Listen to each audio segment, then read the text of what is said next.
వాలంటీర్లు సేవకుల లేక వైసీపీ కార్యకర్తల అని తెలుగుదేశం పార్టీ రాష్ట్ర ప్రధాన కార్యదర్శి మహమ్మద్ నజీర్ అన్నారు. వాలంటీర్లు స్వచ్ఛంద సేవకులు కాదు, మా కార్యకర్తలేని స్వయంగా ఆ పార్టీ వాళ్ళు ఒప్పుకున్న వాళ్ళకి ప్రజాధనం 9,233.8 కోట్లు ఖర్చు పెట్టారు ఇప్పుడు దాకా. ఎవడి బాబు డబ్బులు? ఇది వాస్తవం కాదా?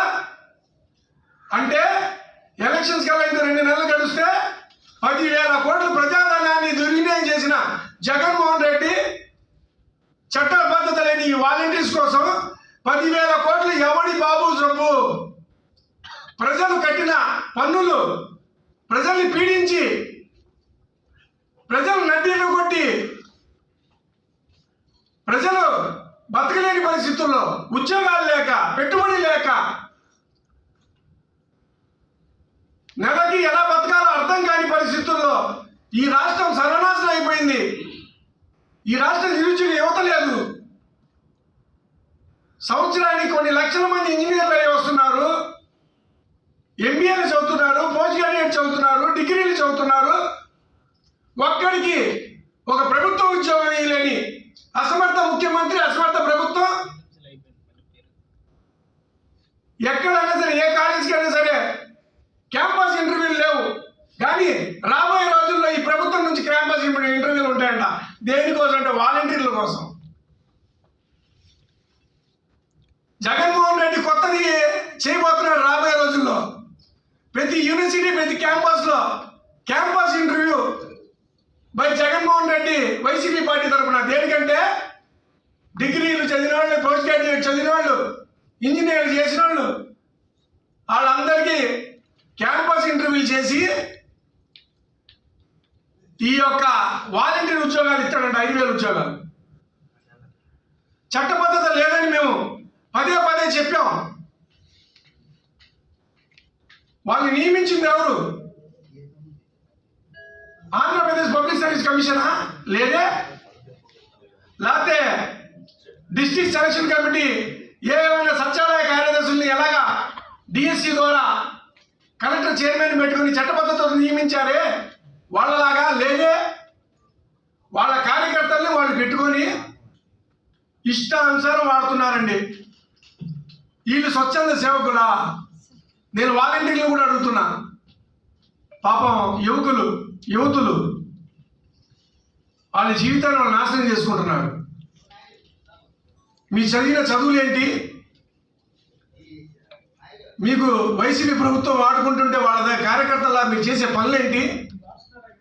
కొంతమందిని ఈ జగన్మోహన్ రెడ్డి వచ్చిన చోట మీటింగ్లో 4-5 చేత వాళ్ళు ట్రైనింగ్ ఇచ్చి జగన్మోహన్ రెడ్డి గొప్ప, వైసీపీకి గొప్ప, మాకు తృప్తినిస్తుంది సేవ చేసుకుంటాం. నిజంగా వాలంటీర్లు మీరు ఆత్మ పరిశీలన చేసుకోవాలి, గుండె మీద చేసుకుని చెప్పాలి, మీ తల్లిదండ్రుల మీద ప్రమాణం వేసి చెప్పాలి. మీరు చేసే ఉద్యోగం మీ కుటుంబంలో మీ అమ్మ నాన్న హర్షిస్తున్నారా? మీరు తెచ్చే జీతం మీ ఇంటి కరెంట్ బిల్కి వచ్చిద్దా? మీ జీవితాన్ని బాగు చేస్తాయా? మీ కుటుంబాలకి ఏమన్నా అదనంగా మీ తల్లిదండ్రుల ఆదాయానికి మీరు ఏమన్నా ఉపయోగపడుతున్నారా? ఈ జీవితాల్లో మీరు కోరుకుంది ఒక ఆర్థిక నేరగాడికి భజన చేయడమా? ఒక దొంగోడికి, దొంగ ప్రభుత్వానికి వత్తాసు పలకటమా? ఆ పార్టీ నడపడానికి మీరు బానిసల్లా బతకడం కోసమా? తెలుగుదేశం పార్టీ హయాంలో, తెలుగుదేశం ప్రభుత్వ హయాంలో నారా చంద్రబాబు నాయుడు గారు అలా చేయలేదే. ఇవాళ ప్రపంచవ్యాప్తంగా అనేక మంది ఐటీ ప్రొఫెషనల్ కానీ, లేకపోతే అనేక వేరే చదువుల్లో చదువుకునే వాళ్ళు కానీ, ఫార్మాస్యూటికల్స్లో కానీ, ఒక్కొక్కళ్ళు చదువుకున్న వాళ్ళకి సంవత్సరానికి 1,50,00,000, 25 లక్షలు, 4 కోట్లు, 5 కోట్లు జీతాలతో ప్రపంచం మొత్తం బతుకుతున్నారు, చేస్తున్నారు, స్మరించుకుంటున్నారంటే తెలుగుదేశం పార్టీని, నారా చంద్రబాబు నాయుడు గారిని. మీరు ఎవరినే స్మరిస్తుంది? ఒక దొంగని. ఇవాళ మేము చెప్తుంది ఒకటే. భూమ్ భూమ్ బ్యాచ్ షర్ట్లు మడత పెడితే మీ కుర్చీలో మేం మడత పెడతాం అంటూ కుర్చీని మడత పెట్టి చూపించారు నారా లోకేష్. శుక్రవారం నెల్లిమర్ల శంఖారాం సభలో టీడీపీ జాతీయ ప్రధాన కార్యదర్శి లోకేష్ మాట్లాడుతూ రెడీనా సీటు మడత పెడదాం రెడీనా వదులుతామా ఈ జగన్ చూస్తే ప్యాలెస్ లో ఒక పిల్లి గుర్తొస్తుంది. ఆయన చేస్తున్న తప్పులు చూపించడానికి రైతులు చేసిన అన్యాయం చూపించడానికి రాజధాని ఫైల్స్ అని ఒక సినిమా కొంతమంది తీశారు. ఆ సినిమా బయటికి రాకుండా అడ్డుకున్నాడు. ఆ రాజధాని ఫైల్స్ సినిమా చూస్తేనే జగన్ కి భయం. రాజధాని ఫైల్స్ రాకుండా బయటికి రాకుండా చేశాడంటే దాని అర్థం ఒక రైతుల్ని చూస్తే జగన్ కి ఉచ్చబడుతుంది. రాజధాని విషయంలో జగన్ ఎన్ని రకాలుగా జే టర్న్లు తీసుకున్నాడో ప్రజలందరూ ఒక్కసారి ఆలోచించాలి. ఆనాడు ఏకంగా వాషింగ్టన్ డీసీ లాంటి రాజధాని కడతానన్నాడు, కట్టలేదు. కనీసం 30,000 ఎకరాలు ఉన్న ప్రాంతాన్ని రాజధాని చేయాలని మాట చెప్పిన వ్యక్తి ఈ జగన్.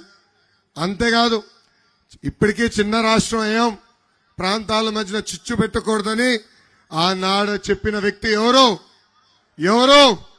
జగన్. జగన్ పేరు మర్చిపోయి సైకో అంటున్నారేంటి అందరూ? జగన్ పేరు మార్చేశారు మీరందరూ. సైకోనేనా? సైకో జగన్ అనాలి స్వామి. ఎందుకంటే వైకాపా పార్టీలో ఉన్న వాళ్ళందరూ సైకోలే. గ్రామ స్థాయి నుంచి రాష్ట్ర స్థాయి వరకు ఉన్న వాళ్ళందరూ బ్లేడ్ బ్యాచే, మామూలు సైకోలు కాదు వీళ్ళు. ఇంకా అమరావతికి నేను మద్దతు ఇస్తానని చెప్పింది ఎవరు? సైకో జగన్. అధికారం వచ్చిన తర్వాత ఏం చేశాడు? 3 రాజధానుల పేరుతో 3 ముక్కలాట ఆడుతున్నాడు. ఈ సభాముఖంగా ప్రజలందరూ నేను అడుగుతున్నా, 3 రాజధానుల పేరుతో ఉత్తరాంధ్రకి ఒక్క అభివృద్ధి సంక్షేమ కార్యక్రమం ఈ ప్రభుత్వం చేసిందా? ఒక్క ఇటుకనే వేసిందా? ఒక్క పరిశ్రమ తీసుకొచ్చి ఉద్యోగం కల్పించిందా అని ఉత్తరాంధ్ర ప్రజలు ఆలోచించాల. ఇప్పుడు ఏకంగా సొంత బాబాయ్ వైవి సుబ్బారెడ్డి మళ్ళీ ఇంకో 5 సంవత్సరాలు ఆంధ్ర రాష్ట్రానికి హైదరాబాద్ రాజధానిగా ఉండాలంట. అంటే రాజధాని మీరు కట్టలేరు, ఉన్న రాజధాని చెడగొడతారు, మళ్ళీ హైదరాబాదే రాజధానిగా ఉండాలంటారు. ఈ బిల్డప్ బాబాయ్ జగన్ కి యాత్ర 2 సినిమా కావాలి కానీ ఈ రాజధాని ఫైల్స్ వద్దంట. ఈ యాత్ర 2 సినిమా ఇప్పటికీ వైకాపా పార్టీకి అంతిమ యాత్రగా మారిపోతాం మనందరం చూసాం. ఈ సైకో జగన్ చూస్తే నాకే నవ్వేస్తుంది. రాజధాని ఫైల్స్ ఆడుతున్న థియేటర్లందరికీ అన్నిటి దగ్గరికి పోలీసులు పంపించి లాక్ ఏమన్నాడంట. ఎంత పెరుకోడో ఒకసారి మనందరం ఆలోచించాల్సిన అవసరం ఉంది. ఈ మధ్యన జగన్ అయితే ఒక్క నిజం చెప్పాడండి, ఒక్క విషయంలో నిజం చెప్పాడు. అదేంటంటే తనకి స్టార్ క్యాంపెయినర్స్ లేరు, ప్రజలే తనకి స్టార్ క్యాంపెయినర్స్ అన్న ఒక విషయం మటుకు నిజం చెప్పాడు. అందుకే ఈ సభాముఖంగా జగన్ ఒక ఛాలెంజ్ విసురుతున్నా. టైం డేట్ మీరు ఫిక్స్ చేయండి. మీరు తెరిచిన బూమ్ షాపుల దగ్గరికి మన ఇద్దరం కలిసికట్టుకెళ్దాం, మనందరం కలిసికట్టుకెళ్దాం. అక్కడ తాగుబోతులు మీ గురించి ఏం మాట్లాడుతున్నారో మనందరం కలిసికట్టుకెళ్దాం. ఏం జగన్ ఛాలెంజ్ యాక్సెప్ట్ చేస్తావా? జగన్ నువ్వు సిద్ధమా? సాక్షి పేపర్ సిద్ధమా? వైకాపా నాయకులు సిద్ధమా? సిద్ధమంతే సాక్షిని లైవ్ గా తీసుకెళ్లి ఆ షాపుల ముందల నుంచో పెడదాం. ఈ రోజు boom president medal Andhra gold తీసుకొచ్చి ఏకంగా పేద ప్రజలు పొట్టగొడుతున్నాడు ఈ సైకో జగన్. ఇక్కడున్న అక్క చెల్లెలు పెద్దమ్మ చిన్నమ్మలు ఆలోచించాలా. ఆనాడు సైకో జగన్ ఏం చెప్పాడు?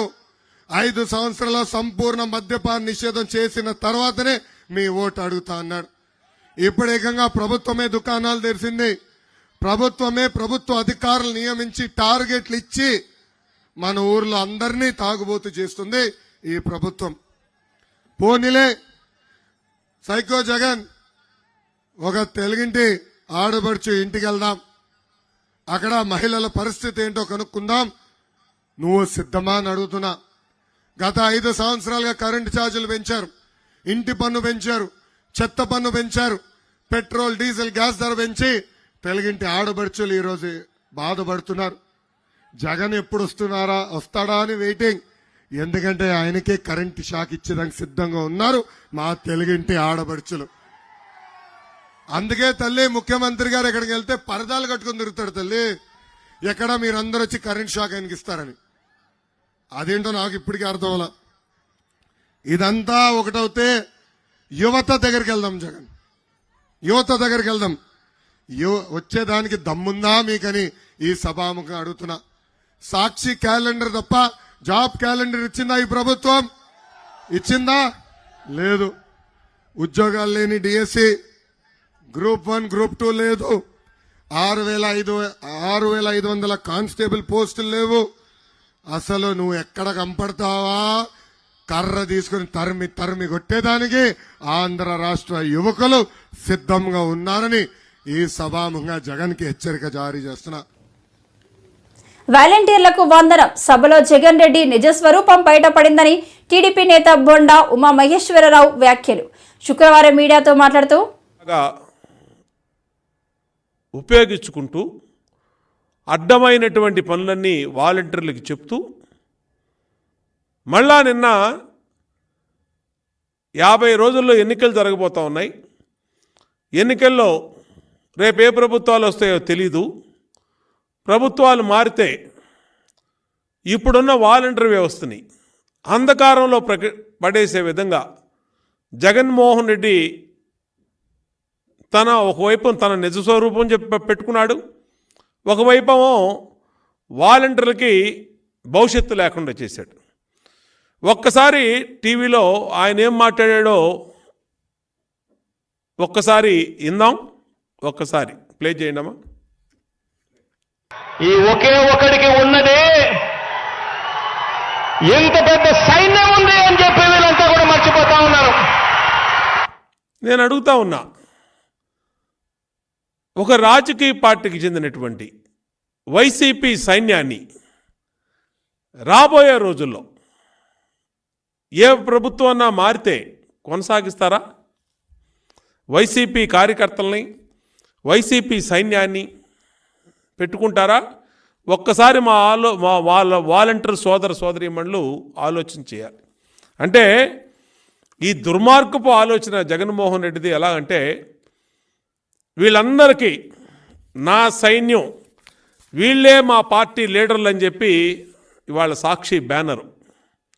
మా పార్టీ లీడర్లు, భవిష్యత్తు పార్టీ లీడర్లు వీళ్ళే, మా సైన్యం వీళ్ళే, మీరే నా యువ సైన్యం, వాలంటీర్లకు వందనంలో సీఎం వైఎస్ జగన్, మీరే వైసీపీ భావి లీడర్లు అని సాక్షిలో సిగ్గు ఎగ్గు లేనటువంటి పత్రిక సాక్షి పత్రిక ఈ వార్తను వేసింది బ్యానర్ ఐటమ్గా. జగన్మోహన్ రెడ్డి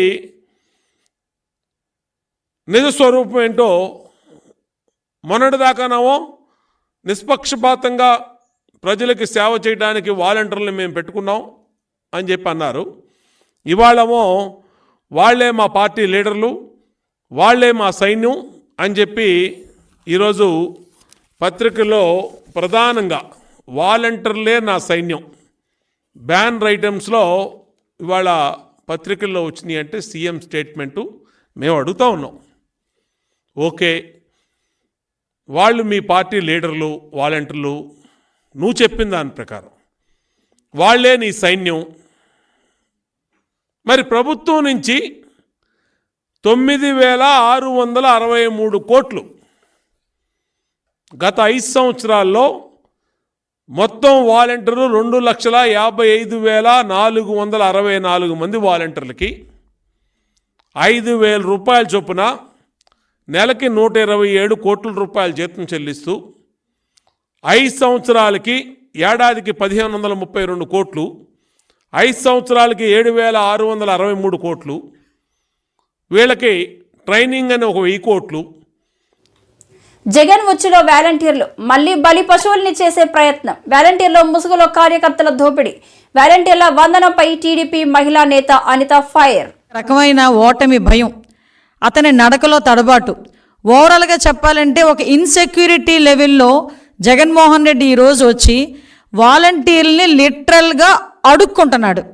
ఏమని అడుక్కుంటున్నాడంటే, దయచేసి మీరైనా రోడ్ల మీదకి వెళ్ళి చంద్రబాబు నాయుడు గారికి ఓటు వేయొద్దు అని చెప్పండి అని ఈరోజు వాలంటీర్లను అడుక్కునే పరిస్థితికి ఈరోజు జగన్మోహన్ రెడ్డి దిగజారిపోయాడంటే ఒక్కసారి ఆలోచించుకోండి, జగన్మోహన్ రెడ్డికి వెనకాతలు ఏ రకంగా ఆంధ్రప్రదేశ్ ప్రజలు మడతపెట్టారు.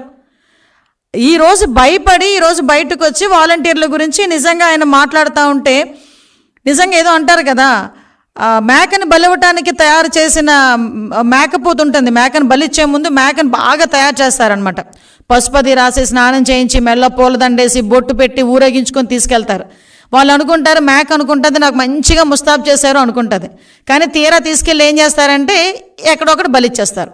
సేమ్ ఈరోజు పరిస్థితి ఏందిరా అంటే, సుమారుగా 2,50,000 మంది వాలంటీర్ని బలి పశువులను చేయటానికి, వాళ్ళ భవిష్యత్తుని సంకనాకించడానికి, వాళ్ళ భవిష్యత్తుని అగమ్యగోచరంగా మార్చడానికి ఈరోజు జగన్మోహన్ రెడ్డి తీసుకున్న అతి దారుణమైన నిర్ణయాలు ఇవన్నీ కూడా. ఈరోజు నేనేమంటానంటే, మాట్లాడితే ఈరోజు వాలంటీర్ల సభలో నేను చూశాను, వాలంటీర్ల వందనం సభలో నేను అంత చేశాను ఇంత చేశానని చెప్పిన జగన్మోహన్ రెడ్డి వాలంటీర్ని కేవలం వాళ్ళ సొంత పనులు చేసుకోవటానికి 4.5 సంవత్సరాలుగా 5,000 రూపాయలు గౌరవ వేతనం ఇచ్చి వాళ్ళ భవిష్యత్తుని అంధకారంలో నెట్టేశాడు. ఈరోజు మేము వాలంటీర్లు అంటే మేమేదో భయపడో, లేకపోతే వాలంటీర్ల మీద మేము ద్వేషంతోనో, లేకపోతే వాలంటీర్లు అంటే మేమేదో వాళ్ళు ఎందుకు అన్న ఉద్దేశంతో మేము మాట్లాడలే. సుమారుగా 2,50,000 మంది యువత భవిష్యత్తు గురించి ఆలోచించి ఈరోజు కొన్ని మాటలు మీతో చెప్పాల్సిన పరిస్థితి వచ్చింది. ఈరోజు వాలంటీర్ల కింద ఎవరున్నారు అంటే, ఎంటెక్లు చేసిన వాళ్ళు, ఎంసీఏలు చేసుకున్న వాళ్ళు, బీటెక్లు చేసుకున్న వాళ్ళు, బీఎస్సీలు చేసేవాళ్ళు, డిగ్రీలు పాస్ అయ్యి ఉద్యోగాలు లేక అల్లాడిపోతూ ఈరోజు 5,000 రూపాయల జీతానికి నీ దగ్గర ఒక పని వాళ్ళ కింద బతకడానికి ఈరోజు ముందుకు నువ్వు తీసుకొచ్చావంటే, వాళ్ళకి కనీసం ఒక భద్రత కూడా 4.5 సంవత్సరాల కాలంలో నువ్వు కల్పించలేకపోయావంటే నిజంగా వాలంటీర్ని బలి పశువులు చేస్తున్నావా లేదా అన్న సంగతి జగన్మోహన్ రెడ్డి ఈరోజు ఆలోచించుకోవాల్సిన అవసరం ఎంతైనా ఉంది. ఓవరాల్గా చెప్పాలంటే జగన్మోహన్ రెడ్డి వాలంటీర్ వ్యవస్థని బానిస వ్యవస్థ కింద మార్చేసే పరిస్థితి ఈరోజు కనిపిస్తూ ఉంది. ఎందుకంటే వీళ్ళందరూ కూడా నా కార్యకర్తలే అని ఒకనొక సందర్భంలో వాళ్ళు ఏటు విజయసాయిరెడ్డి గారు కూడా ఆగస్టు 26వ తారీఖు 2021లో ఆయన మాట్లాడడం, తర్వాత 22లోని అంబటి రాంబాబు గారు మాట్లాడడం, ఆఖరికి జగన్మోహన్ రెడ్డి వీళ్ళందరూ కూడా మన పార్టీ మనుషులే అని చెప్పి సభల్లో కూడా మాట్లాడడం. అంటే ఒక వాలంటీర్ పేరు చెప్పి కార్యకర్తలకి సుమారుగా నెలకి 5,000 రూపాయల బజానా ఇచ్చి ఈరోజు నీ తాలూకా లాభాపేక్ష గురించి, అధికార మదం గురించి వాళ్ళ భవిష్యత్తును నాశనం చేసే పరిస్థితి ఈరోజు జగన్మోహన్ రెడ్డి శ్రీకారం చుట్టాడు. అదే వాలంటీర్ వ్యవస్థ. అసలు వాలంటీర్ వ్యవస్థ అంటే నాకు తెలిసి వాలంటీర్ ఇన్ ద సెన్స్ స్వచ్ఛంద సేవకుడు. స్వచ్ఛంద సేవకుడికి జీతం ఎందుకండి? ఓకే, నువ్వు ఇచ్చేదేమైనా వాళ్ళకి చదువుకు తగ్గట్టో, వాళ్ళ భవిష్యత్తుకు తగ్గట్టో, వాళ్ళ భద్రతకు తగ్గట్టో, వాళ్ళ కుటుంబ పోషణకు తగ్గట్టో ఇచ్చావా అంటే, కూలీ చేసుకునేవాడు కూడా రోజుకి 300 రూపాయలు, ఆడ కూలీ చేసుకునే వాళ్ళు కూడా 400 రూపాయలు 500 రూపాయలు సంపాదించుకుంటున్నారు. అంటే నెలకి మినిమం 20,000 30,000 రూపాయలు రోజువారీ కూలి చేసుకునే బతుకులు కూడా సంపాదించుకుంటున్న ఇటువంటి నేపథ్యంలో నువ్వు ఇచ్చే 5,000తో వాళ్ళకి ఏదో బ్రహ్మాండాన్ని సృష్టించేశానన్నట్టుగా ఈరోజు వాళ్ళకి వందనం అని చెప్పి వాళ్ళకి ఈరోజు బిస్కెట్లు వేస్తున్నావు చూడు. ఇది నిజంగా ఎలక్షన్ స్టంట్ అన్న సంగతి అందరికీ అర్థమవుతుంది. ఈరోజు ఒకటి నాకు అర్థం కానిది ఏంటంటే, ఈరోజు సేవా వజ్ర సేవా ఏదో సంథింగ్, సేవా వజ్ర ఒకటి, సేవా రత్న ఒకటి, సేవా మిత్ర ఒకటి. వాళ్ళకి ఏమి ఇస్తావులే కానీ సేవా రత్న, సేవా ఏంటది, రంగాను చంపిన వ్యక్తి వెలగపూడి అని వైఎస్ఆర్సీపీ ఎంవివి సత్యనారాయణ కామెంట్ చేశారు. అలాగే ఎమ్మెల్సీ వంశీ యాదవ్ ఒక అవివేకి అని ఆగ్రహం. నేను ఒక్కసారి ఆరోపణలు చేసింది జనసేన పార్టీ నాయకుల మీద, అది కూడా నా మీద ఆయన ఆరోపణలు చేసి నన్ను తప్పుగా మాట్లాడారు కాబట్టి ఒక రోజు ప్రెస్ మీట్ పెట్టి ఆయన మీద నేను మళ్ళీ మాట్లాడవలసిన అవసరం ఏర్పడింది ఆ రోజు. అంతేకాకుండా ఈ మధ్యకాలంలో ఎవరైతే వంశీకృష్ణ శ్రీనివాస్ అనే వ్యక్తి పలు దఫాలుగా ఆయన పార్టీ మారిన దగ్గర నుంచి నా మీద చాలా సార్లు ప్రెస్ మీట్లు పెట్టి రకరకాలుగా మాట్లాడుతూ వస్తూ ఉన్నాడు. అతను వచ్చినా సరే ఏ రోజు కూడా నేను ఒక స్థాయి కలిగి, నా స్థాయి కానీ నా వ్యక్తి నా రేంజ్కి తగిన వ్యక్తితో గురించి నేను మాట్లాడటం మాట్లాడలేదు.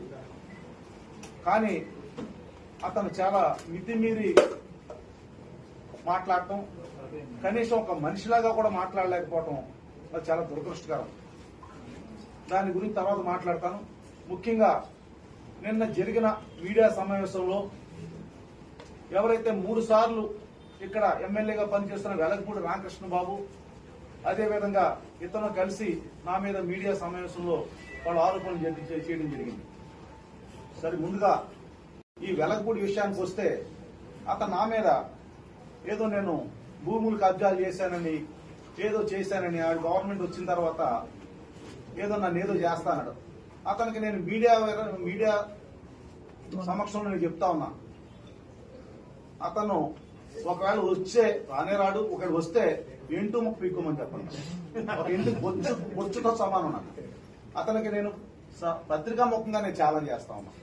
అతనికి కాగితాలు ఏమన్నాడు పట్టుకురమ్మని. నేనేమి బ్రాందీ సీసాలు కల్తీ బ్రాందీని కల్తీ సారాలు అమ్ముకుని స్థాయికి రాలేదు. నేను ఎన్నో నిర్మాణాలు చేసి ఎంతో మంది వేల మందికి ఉపాధి కల్పించి ఎంతో మంది ఇల్లులు ఇచ్చి వాళ్ళందరూ చల్లని దీవెనలతో ఈ రోజు ఈ స్థాయికి మా సంస్థ పనిచేస్తా ఉంది విశాఖపట్నంలో. ఏదో కోరమన్న పాలన 1%కి నేనేదో భూములు కొట్టేశానని చెప్పాడు. అది ఇతను కాగితాలు చదవటం వస్తే కాగితాలను చూపిస్తా ఉంటాను. కాగితాలు చదవటం వస్తే ఇది బ్రాందీ సీసాల్లో నీళ్లు కలిపేసి అమ్మేయటం కాదు, బార్లో నీళ్లు కలిపేసి అమ్మేయటం కాదు, దొంగ మద్యం తీసుకొచ్చి అమ్మేయటం కాదు. ఇది ఒక బిల్డింగ్ కట్టే ఇండస్ట్రీ. దాంట్లో రకరకాల లావాదేవీలు ఉంటాయి. అది 1% తీసుకున్నామా, ఒక వ్యక్తి 1%, దాంట్లో వేరే వేరే పార్టీలు ఉన్నారు. వాళ్ళందరికీ ఏమి ఇచ్చామనేది ఇతనికి తెలియదు. ఇతను ఏదో నోటుకు వచ్చినా మాట్లాడుతూ ఉన్నాడు. అయినా సరే ఒక ప్రైవేటు వ్యక్తుల వ్యవహారంలో అది 1% అవ్వచ్చు, 10% అవ్వచ్చు, 20% అవ్వచ్చు, 40% అవ్వచ్చు, దానికేం కొలమానికి ఏం లేదు. ఓనర్కి నచ్చితే నేను ఈ సైట్ 5,000 రూపాయలకు అమ్మేస్తాను, లేదా 1,00,000 రూపాయలకు అమ్ముతాను, అది నా ఇష్టం. అది దానికేం కొలమానికం లేదు. అది కూడా తెలియకుండా అతను మాట్లాడుతూ ఉంటే అతను అవివేకానికి నేను ఏం చేయాలి నాకు అర్థం కాలేదు. ఇంకొక విషయంగా ఏదో ఏఈసీ గారిని నన్ను వచ్చేస్తున్నారు మా అంతు చూస్తారంట. సరే, మీరు రెడీ, నీ దగ్గర కాగితాలు నుండి పట్టుకునిరా, నువ్వేమన్నా మా ఏమంతు చూస్తాం మేము చూస్తాం. నేను అనుకునేవాడిని అతన్ని, నేను రాజకీయాల్లో రాకముందు రామకృష్ణ బాబు చాలా మంచోడు అంటాను అనుకున్నాను. అతను వచ్చిన తర్వాత అతని దగ్గర నుంచి వస్తుంటే అతని నిజ స్వరూపం నాకు అర్థమవుతా ఉంది. అతను కేవలం ఒక అవకాశవాది.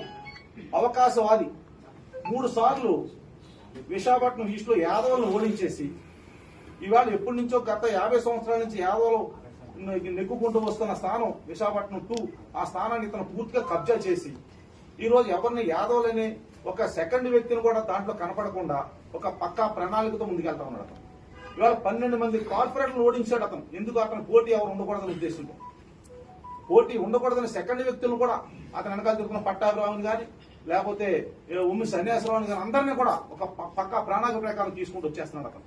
అతను చేసే పని అది.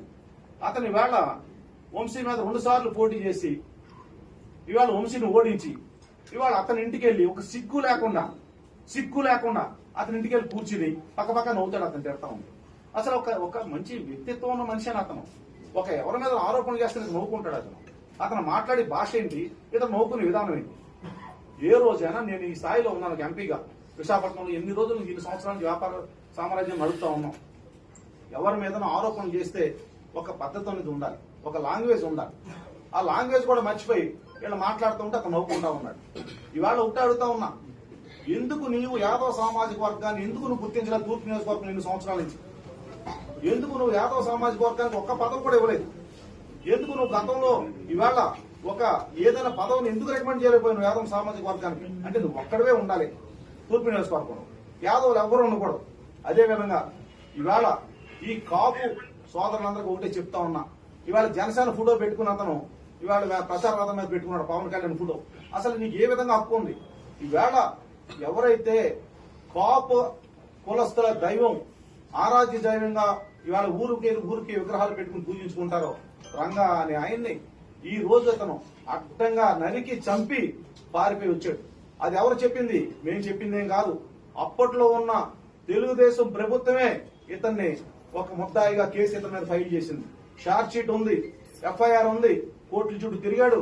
ఇతను కోర్టుల నుంచి తప్పించుకుని బయటకు వచ్చాడు. ఈ రోజు అది వాస్తవం. ఒక కాపు సామాజిక వర్గానికి చెందిన ఒక గొప్ప నాయకుడిని అడ్డంగా నరికి అక్కడి నుంచి పారిపోయి వచ్చి ఈ రోజు ఒక జనసేనని అడ్డం పెట్టుకుని ఈ రోజు ఇక్కడికి వెళ్లి ఇతను వీళ్ళు చేస్తా ఉన్నటువంటి అతను ఎన్ని రకాల ఒక వన్నెను మారుస్తా ఉన్నాడు, ఎన్ని రకాల నటనలు చేస్తా ఉన్నాడో మీరు అందరూ గమనించవలసిన అవసరం ఎంతైనా ఉంది. ఈ రోజు ఒకటే చెప్తా ఉన్నా, ఈ రోజు రామకృష్ణ బాబు గారికి నేను చెప్తా ఉన్నా, ఈ రోజు నేను 40 రోజుల నుంచి పాదయాత్ర చేస్తున్నా, ఏ ఒక్క రోజు కూడా రామకృష్ణ బాబు గారిని గాని అతని పార్టీని గాని నేను ఏ కాన్స్టిట్యూన్సీలో ఎక్కడ కూడా నేను ఒక్క మాట కూడా అనలేదు ఎవరి దగ్గర కూడా. నేను ఎంతసేపు జగన్మోహన్ రెడ్డి గారు చేసిన మంచి పనుల్ని ప్రస్తావిస్తూ వారందరికీ ఎక్స్ప్లెయిన్ చేస్తూ నేను పాదయాత్ర చేస్తున్నా. మాకు చేతనైన పనులు 50 కోట్ల రూపాయలతో అభివృద్ధి పనులు ఈ 3 నెలల్లోనే నేను సమన్వయకర్తగా వచ్చిన తర్వాత ఇక్కడ చేస్తా ఉన్నాను. అన్ని కూడా ఈ రకంగా ప్రచారం చేసుకుని వెళ్తా ఉంటే అతను తప్పుగా నా మీద ఇతను ఓడిపోతారని భయం పట్టుకుని ఈ రోజు వాళ్ళిద్దరూ కుమ్మక్కైపోయి వాళ్ళేదో నన్ను ఓడించేస్తారని వాళ్ళు